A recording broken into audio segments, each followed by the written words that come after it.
So, hi everyone. The title of my presentation is A Lazy Dev Runs an E-commerce site. If you haven't guessed already, the lazy dev is me. And before I start, I'll give you a very brief intro about myself.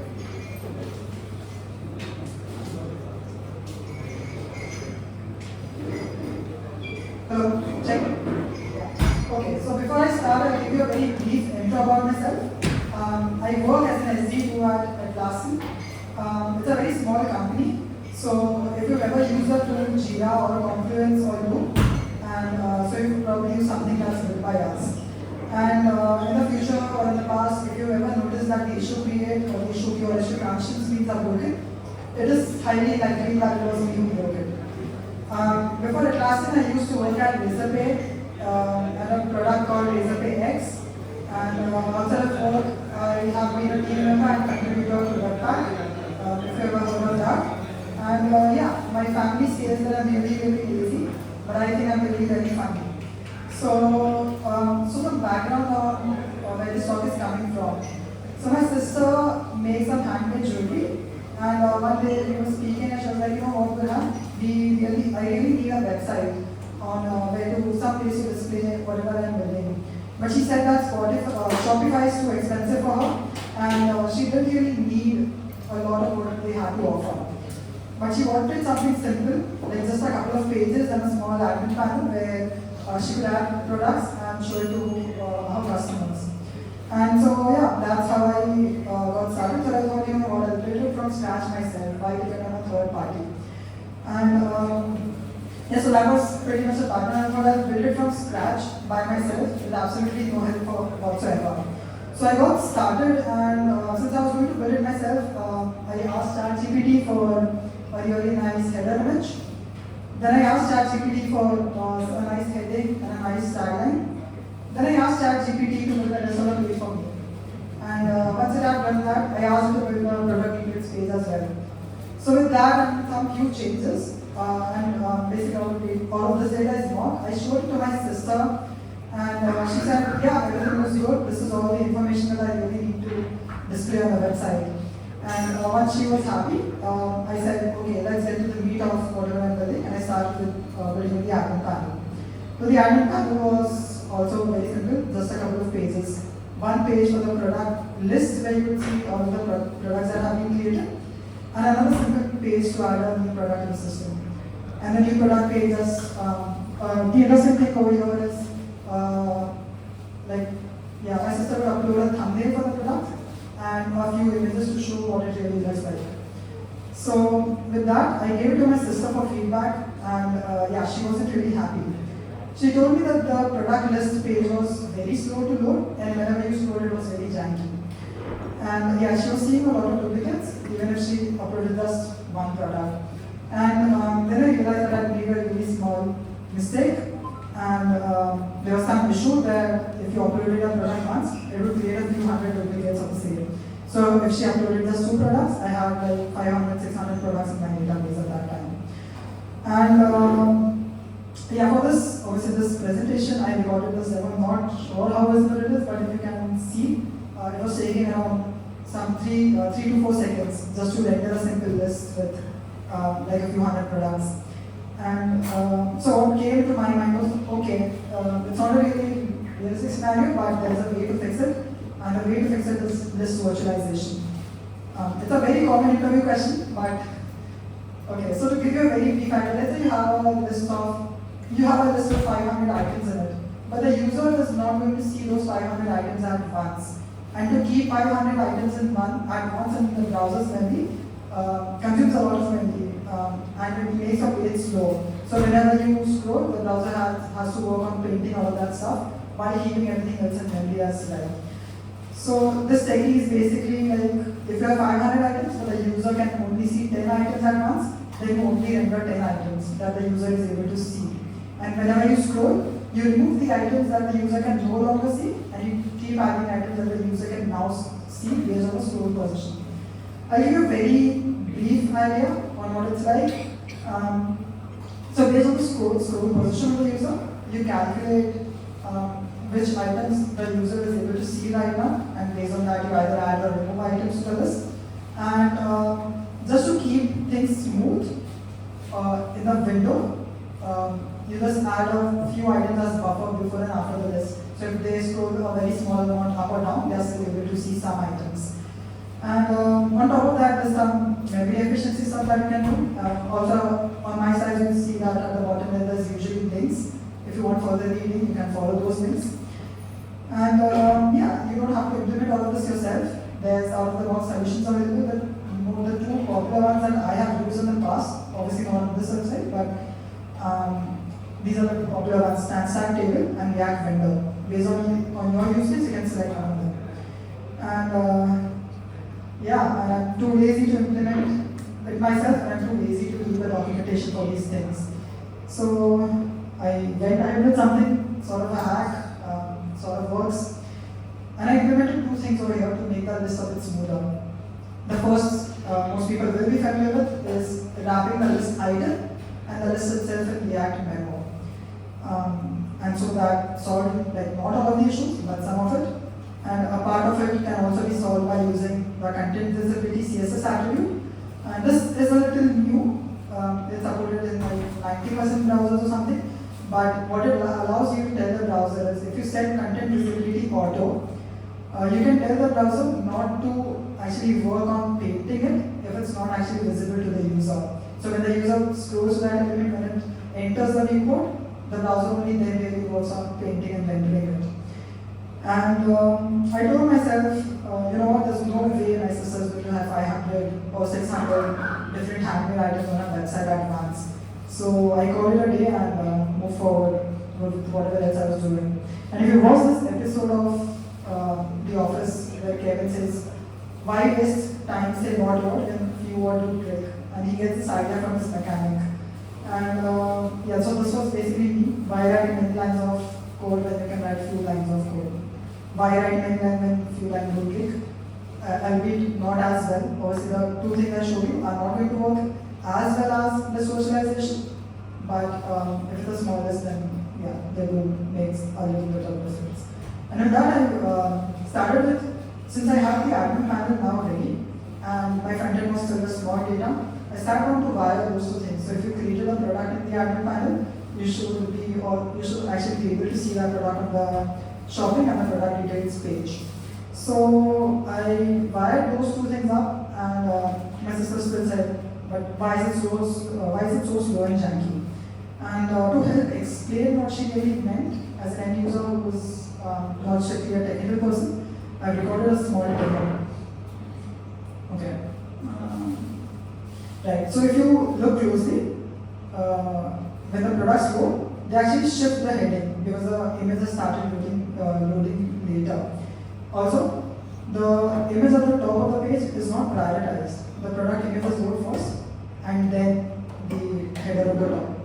On this page, I've slowed this down to, I think this was slow 4G, and the images are a bit slow to load. I wanted to improve this experience as well. So these two were our more like the important complaints that she had. It had bad something that we call CLS, and loading images was slow. So coming to the first issue, product images are slow to load, right? And there's a way to improve it. It goes by making it, but I think the simplest one is responsive images. Like you want to have a balance between the size of the image so that it takes less time to load, but at the same time you also want to make sure that for any particular screen you're serving an image that is clearly visible. And so you have to strike a balance to do this, and there's two ways of doing it. And on each device, there's something called device pixel ratio.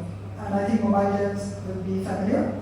So there's two kinds of pixels, physical pixels and logical pixels. So whenever you work as a web dev or a mobile dev, you're working with logical pixels. So when you say something is 10 pixels on your screen, it does not actually translate to 10 pixels on a device. For things to be clear, the device needs to have more pixels compared to your logical pixels. And that ratio is basically what is called DPR, or device pixel ratios. And to give an example, if your screen has a resolution of 800 and your but your browser is saying the screen is 100 pixels wide, then your DPI would be 2 in that case. And on a DPI2 screen, especially a screen that is as large as this, if you served an image that was made for the ratio of 1x, it will look blurry. That is because you are trying to fit less pixels in a screen that is wider. And so yeah, that is what makes the image look blurry. And to fix this problem, we have something called the source set attribute. So the source set attribute on an image allows you to say, okay, depending on the device pixel ratio, I want to be able to serve different images depending on the DPI. So if the DPI is just 1x, I'll serve just acid.png. If the DPI is 2x, I'll serve a different image. If the DPI is 3x, I'll serve a different image.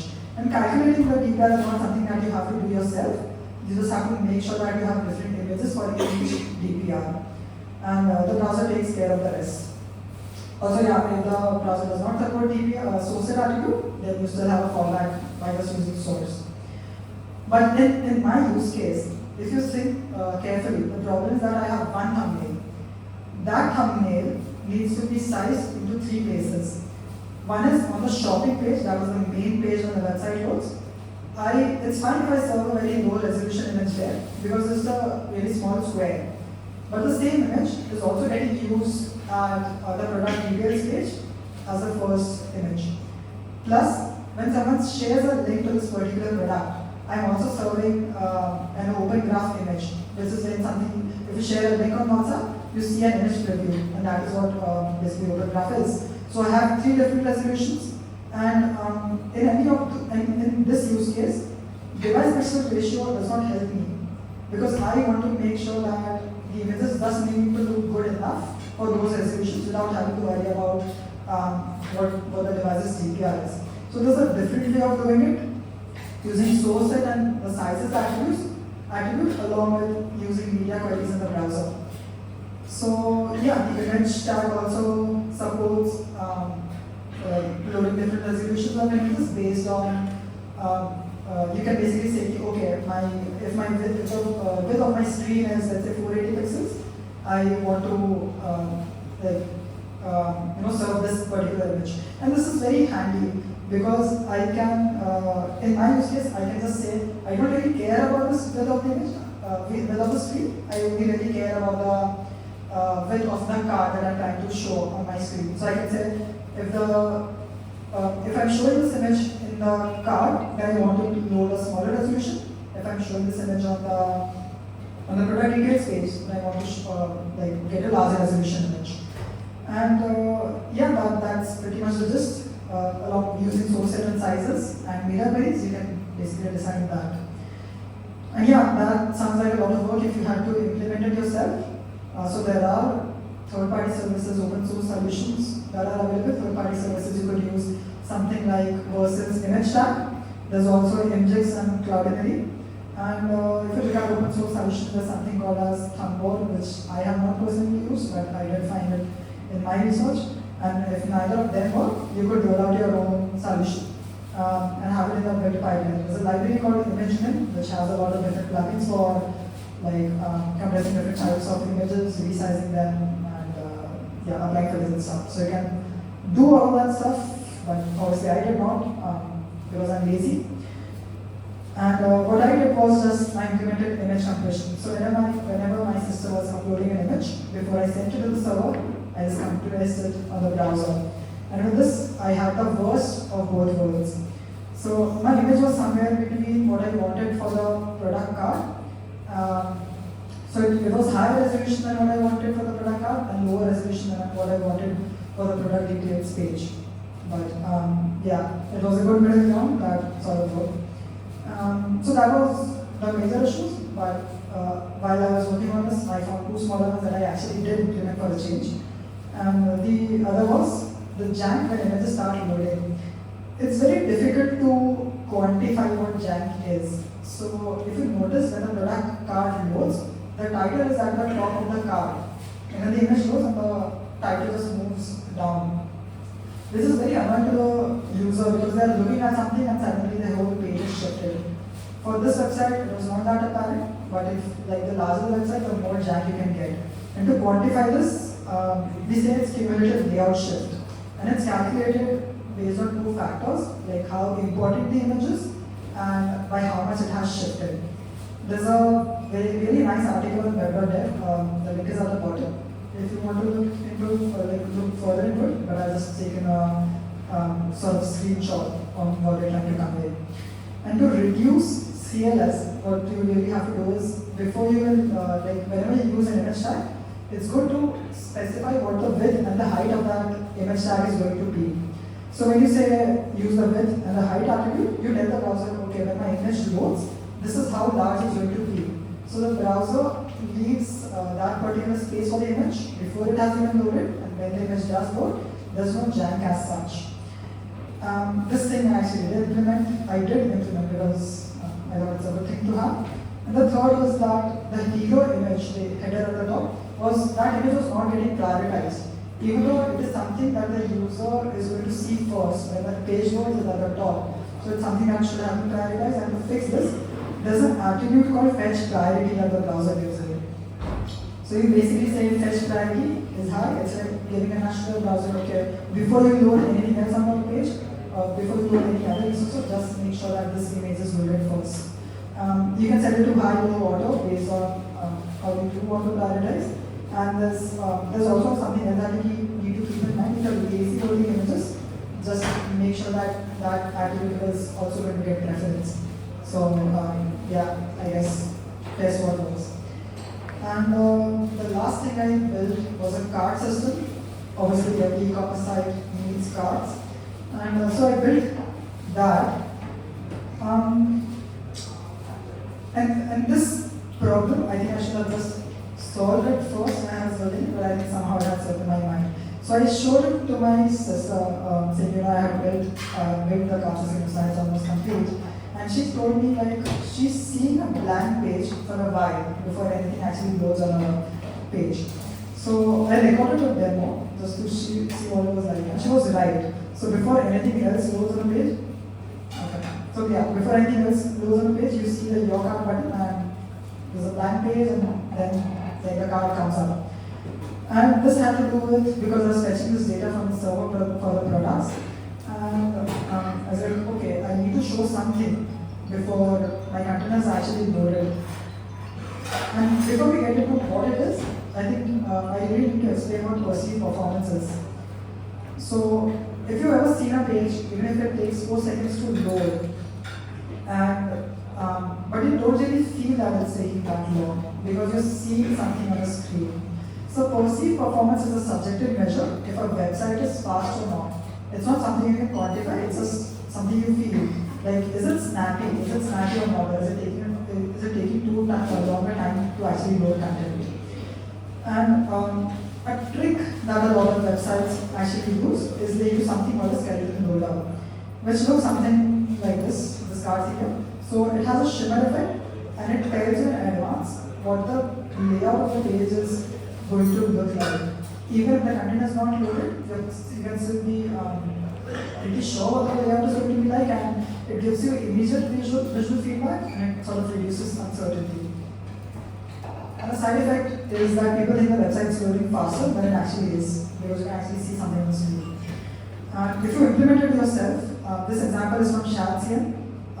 If you ever heard of that library, then this is how this is the code for the card basically. But by this time you should have guessed, and I just put a spin on the page because it was easier to do. So while I was building this presentation, I thought really hard on what the point is. Like, okay, I told you a really nice story, what's the point, right, or the conclusion? And I think I concluded by saying that you can have a lot of these features, and you can have that high resolution, low resolution thing. But unless your users are going to notice it, and you're not at that point where it actually matters, I don't think it's worth investing so much time into, where you could have spent the time elsewhere, working on a different feature or something.